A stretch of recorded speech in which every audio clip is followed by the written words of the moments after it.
এবারও কুরবানি হাটে যাব। কুরবানি ঈদে তো আমি কুরবানি দেই, কুরবানি দিব। আর আমার শ্বশুর বাড়িতেও কুরবানি দেওয়া হয়। সাজিলদের কুরবানির গরু থাকে আলাদা, আমাদের কুরবানির গরু থাকে আলাদা। প্ল্যান তো থাকে, এখন আগে তো গিয়ে একটা গরু কিনতে হয়, এখন দুইটা গরু কিনতে হয়। স্পেশাল আইটেম তো অবশ্য গরুর মাংস।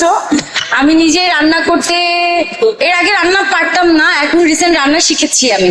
এখন আমি টুকটাক মাঝে মাঝে বিফ রান্না করি, চিকেন রান্না করি, তারপর হচ্ছে ইলিশ মাছ ভুনা করি, মাঝে মাঝে আমি রান্না করার ট্রাই করি। সো আমি গরু মাংসটা একবার রান্না করেছিলাম, অনেক মজা হয়েছিল। গরুর মাংস রান্না করে খাওয়াবো।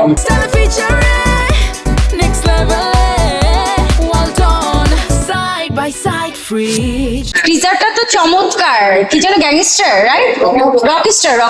আচ্ছা, রকিস্টার টিজারটা আমার কাছে চমৎকার লেগেছে। শাকিব খানকে তো দুর্দান্ত লেগেছে, একদম ডিফারেন্ট মনে হয়েছিল যে আবার সেই ইয়াং শাকিব খান চলে এসেছে। তো আমার ইচ্ছা আছে এই ছবিটা আমি হলে গিয়ে দেখবো।